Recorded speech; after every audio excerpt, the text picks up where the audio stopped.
गुस्सा था, क्योंकि वह लगातार कह रहा था कि वह निर्दोष है। फिर भी पुलिस और कानून ने उसे दोषी मान लिया था और कुछ ही देर बाद उसे बताया गया कि उसे फ्रांस से बहुत दूर साउथ अमेरिका की एक खतरनाक पीनल आइलैंड पर भेजा जाएगा, ऐसी जगह जहां से वापस लौटना लगभग असंभव माना जाता है।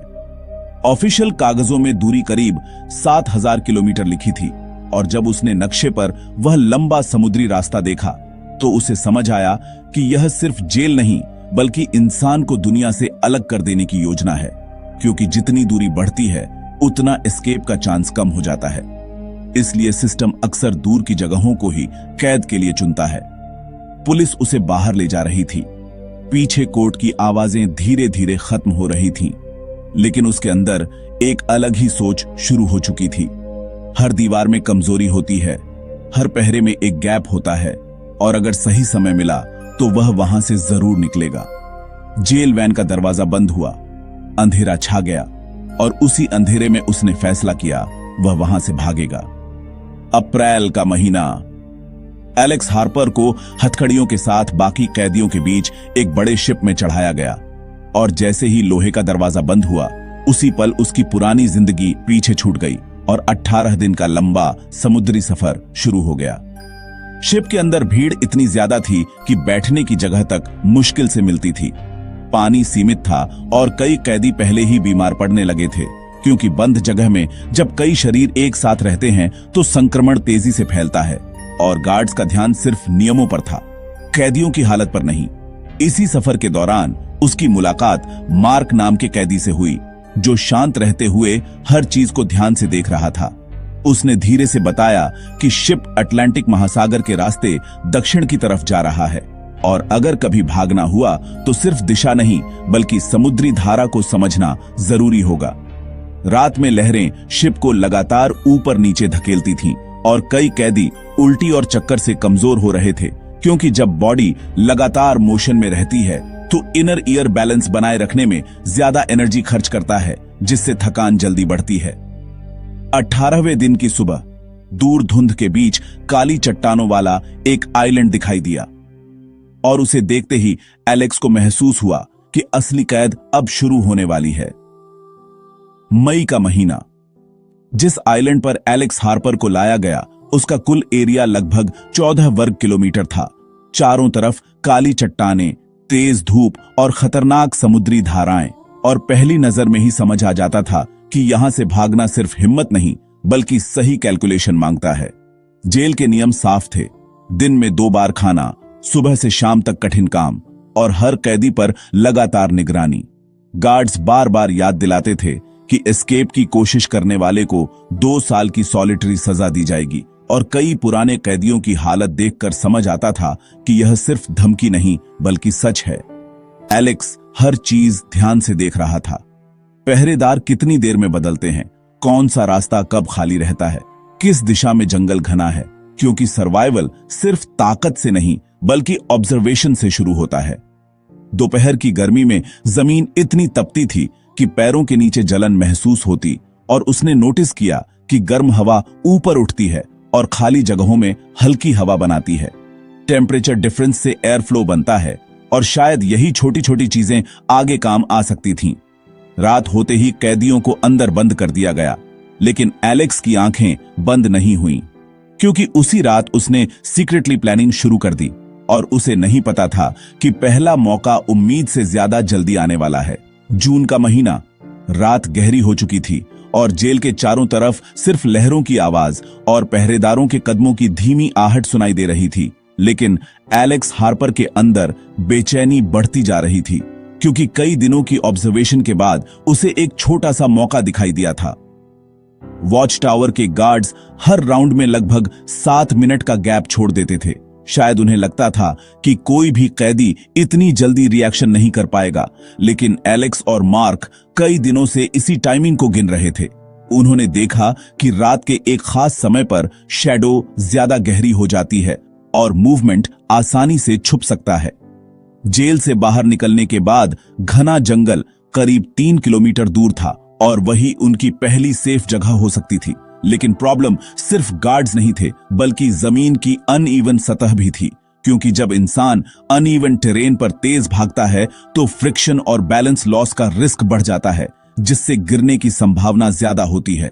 रात के उस पल में जब टावर की रोशनी दूसरी दिशा में गई, दोनों ने सांस रोकी और धीरे से आगे बढ़े। दिल की धड़कन इतनी तेज थी कि जैसे खुद ही आवाज बन जाएगी। हर कदम एक रिस्क था, हर सेकंड डिसीजन जैसा लग रहा था। और फिर अचानक दोनों ने दौड़ लगा दी, जेल की सीमा पार करते हुए सीधे अंधेरे जंगल की तरफ। लेकिन उन्हें अंदाजा नहीं था कि जंगल खुद एक नया खतरा बनकर इंतजार कर रहा है। जून की वही रात, जेल की दीवार पीछे छूट चुकी थी और पहली बार एलेक्स हार्पर को खुली हवा महसूस हुई। लेकिन आजादी का एहसास ज्यादा देर नहीं टिक पाया, क्योंकि जंगल के अंदर घुसते ही असली स्ट्रगल शुरू हो गया। यहां की ह्यूमिडिटी बहुत ज्यादा थी, हवा और चिपचिपी लग रही थी और कुछ ही मिनटों में शरीर पसीने से भीग गया। इंसेक्ट्स लगातार काट रहे थे और हर आवाज डर पैदा कर रही थी, क्योंकि अंधेरे में डायरेक्शन समझना मुश्किल था और गलत रास्ता सीधा वापस गार्ड्स तक ले जा सकता था। सबसे बड़ी समस्या पानी की थी।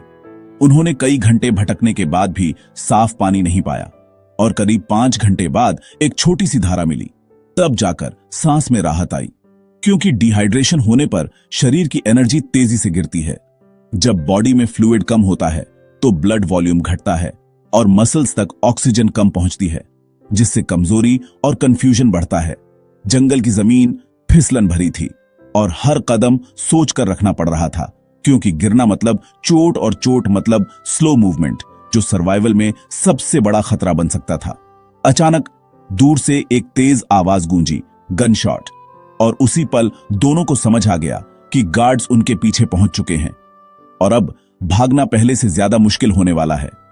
जंगल के अंदर भागते हुए एलेक्स हार्पर की सांस भारी हो गई थी, शरीर थकान से जवाब देने लगा था और पीछे से आती आवाजें साफ बता रही थीं कि गार्ड्स अब बहुत करीब पहुंच चुके हैं। मार्क ने दिशा बदलने की कोशिश की, लेकिन घने पेड़ों और फिसलन भरी जमीन ने गति धीमी कर दी। अचानक तेज रोशनी उनकी तरफ पड़ी और कुछ ही सेकंड में चारों तरफ से घेर लिया गया और एलेक्स समझ गया कि अब बचना मुश्किल हो चुका है। उसे वापस जेल लाया गया और बिना ज्यादा बात किए पनिशमेंट सुना दी गई। 2 साल की सॉलिटरी कन्फाइनमेंट, एक छोटा सा सेल जिसकी लंबाई लगभग 2 मीटर और चौड़ाई 3 मीटर थी। इतनी छोटी जगह कि कुछ कदम चलना भी मुश्किल लगे। सेल के अंदर न खिड़की ठीक से थी, न रोशनी, सिर्फ पतली दीवारें और भारी दरवाजा। जब इंसान को छोटे बंद स्पेस में रखा जाता है तो सेंसरी इनपुट कम हो जाता है, जिससे ब्रेन धीरे धीरे एक्सटर्नल रियलिटी से डिस्कनेक्ट होने लगता है और यही आइसोलेशन की सबसे खतरनाक शुरुआत होती है। गार्ड ने दरवाजा जोर से बंद किया, लोहे की आवाज गूंजी और अगले ही पल लाइट बंद हो गई। पूरा अंधेरा और एलेक्स पहली बार सच में अकेला रह गया। समय धीरे धीरे आगे बढ़ रहा था। सॉलिटरी सेल के अंदर एलेक्स हार्पर के लिए दिन और रात का फर्क लगभग खत्म हो चुका था, क्योंकि 30 दिन गुजरते गुजरते उसे समय का सही हिसाब लगाना मुश्किल होने लगा। बाहर सूरज कब निकलता है और कब डूबता है, इसका अंदाजा सिर्फ दरवाजे के खुलने की आवाज से ही मिलता था। सेल में सनलाइट नहीं आती थी, जिससे उसकी स्लीप साइकिल पूरी तरह बिगड़ गई।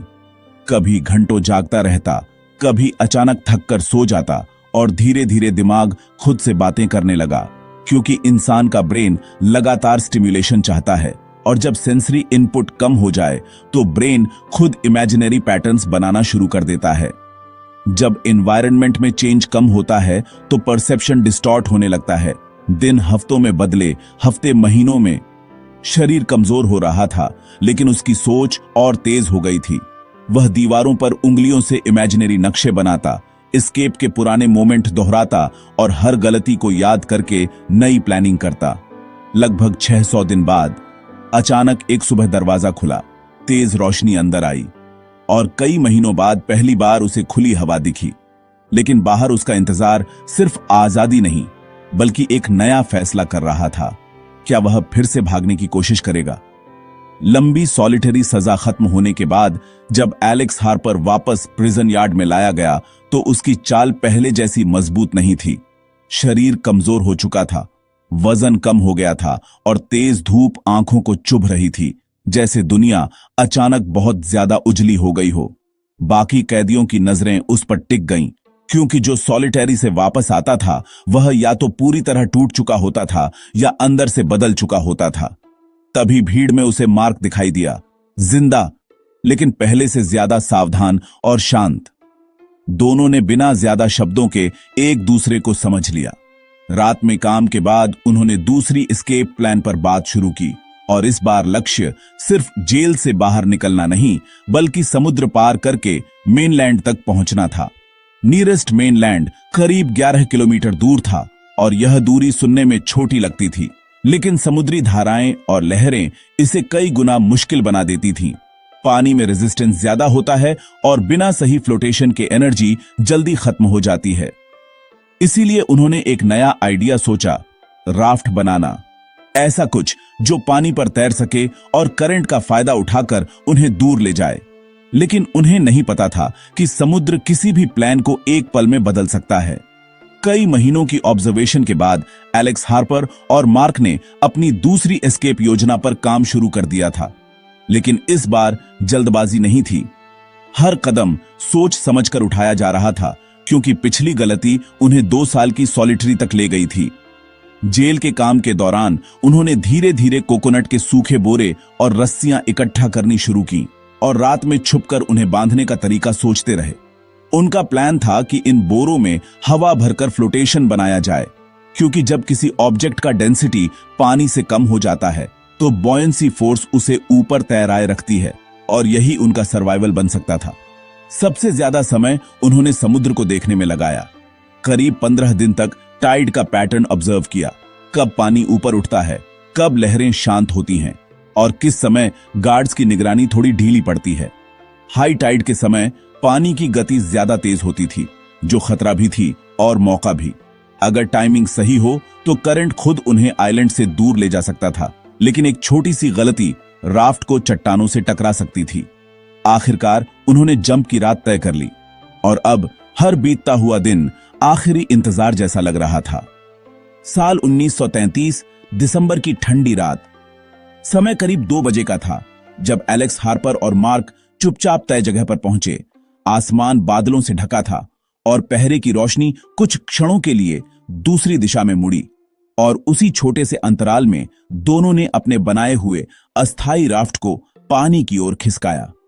समुद्र उस रात शांत दिख रहा था, लेकिन लहरों की गहराई में लगातार मूवमेंट था। जैसे ही वे पानी में उतरे, ठंडा खारा पानी शरीर से टकराया और कुछ ही सेकंड में सांस भारी हो गई, क्योंकि समुद्री पानी का टेम्परेचर शरीर की गर्मी तेजी से खींच लेता है, और हीट ट्रांसफर पानी में हवा से कई गुना तेज होता है, जिससे एनर्जी जल्दी गिरती है। हाई टाइड शुरू हो चुकी थी और करंट की गति लगभग 4 से 5 किलोमीटर प्रति घंटा थी। उन्होंने राफ्ट को स्टेडी रखने की कोशिश की ताकि फ्लो उन्हें मेनलैंड की दिशा में ले जाए, लेकिन हर लहर बैलेंस बिगाड़ने की कोशिश कर रही थी। पीने का पानी बहुत सीमित था और रात लंबी लग रही थी। कुछ घंटों बाद मार्क की आवाज धीमी पड़ने लगी, उसकी पकड़ कमजोर होने लगी, और एलेक्स समझ गया कि यह सफर उम्मीद से ज्यादा कठिन है। सुबह होने से पहले लहरों के बीच मार्क अचानक डगमगाया, और अगला पल कैसा होगा यह सिर्फ समुद्र जानता था। रात धीरे धीरे सुबह में बदल रही थी। आसमान हल्का नीला होने लगा था और समुद्र की लहरें अब साफ दिखाई दे रही थीं। लेकिन एलेक्स के अंदर बेचैनी बढ़ती जा रही थी, क्योंकि राफ्ट पर मार्क की पकड़ कमजोर होती जा रही थी। कुछ ही देर बाद एक तेज लहर आई और राफ्ट जोर से हिली। एलेक्स ने संतुलन संभाल लिया, लेकिन जब उसने पीछे देखा तो मार्क दिखाई नहीं दिया, सिर्फ पानी की उछलती सतह और दूर तक फैला खाली समुद्र। उस पल उसे समझ आया कि अब वह अकेला है। सूरज ऊपर चढ़ने लगा और धूप तेज होती गई। करीब 8 घंटे तक लगातार खुले समुद्र में रहने से शरीर जलने लगा, क्योंकि खारे पानी और तेज धूप का मिलना स्किन के लिए खतरनाक होता है। सॉल्ट वाटर स्किन की आउटर लेयर से मॉइस्चर खींचता है और सनलाइट हीट एनर्जी बढ़ाकर डैमेज को तेज कर देती है। पानी कम था, ताकत कम हो रही थी, लेकिन करंट उसे लगातार आगे धकेल रहा था। हर लहर उम्मीद और डर दोनों साथ ला रही थी। दूर होराइजन पर अचानक जमीन जैसी एक हल्की रेखा दिखाई दी, शायद लैंड।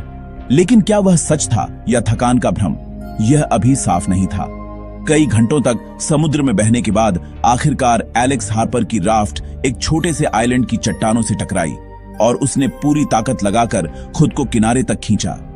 शरीर थक चुका था, आंखें धूप से जल रही थीं और सांसें भारी थीं, लेकिन जमीन पर पैर रखते ही उसे पहली बार लगा कि वह अभी जिंदा है।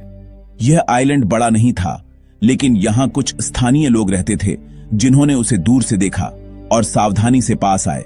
शुरुआत में डर था क्योंकि वह एक भगोड़ा कैदी था, लेकिन उसकी हालत देखकर उन्होंने उसे पानी और थोड़ा खाना दिया और कुछ समय के लिए उसे छुपा कर रखा ताकि पुलिस तक खबर तुरंत न पहुंचे। करीब 2 महीने तक वह वहीं छुपा रहा। धीरे धीरे ताकत वापस आई और उसने आसपास की जगहों को समझना शुरू किया, लेकिन हर दिन एक नया डर साथ लाता था क्योंकि सर्च जारी थी और गार्ड्स उसे ढूंढ रहे थे।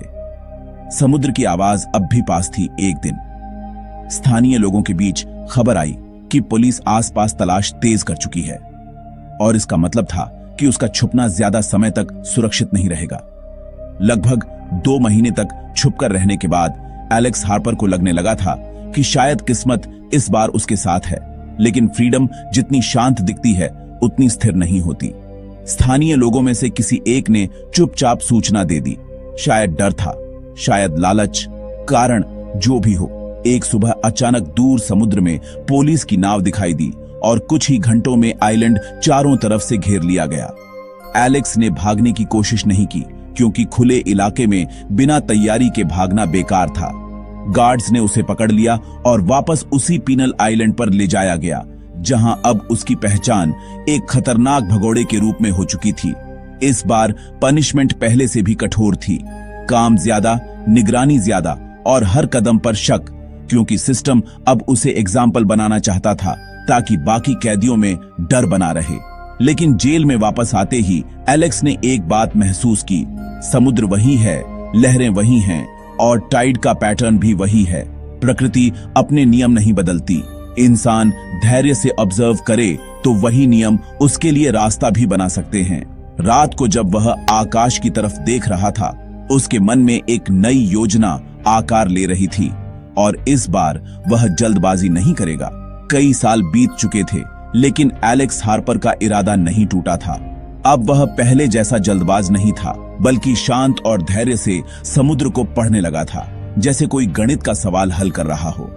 आइलैंड के एक किनारे पर लगभग 9 मीटर ऊंची चट्टान थी, जहां से नीचे सीधा समुद्र दिखाई देता था। गार्ड्स को लगता था कि इतनी ऊंचाई से कूदना पागलपन है, क्योंकि नीचे पत्थर और तेज लहरें दोनों मौजूद थे। लेकिन एलेक्स कई महीनों से टाइड और लहरों की दिशा देख रहा था। उसने नोटिस किया कि एक खास समय पर लहरें चट्टान से टकराकर दाईं दिशा में मुड़ती हैं और जब वेव किसी सतह से टकराती है तो उसका मोमेंटम नई दिशा में ट्रांसफर होता है और अगर सही एंगल से जंप किया जाए तो वही पुश शरीर को पत्थरों से दूर ले जा सकता है।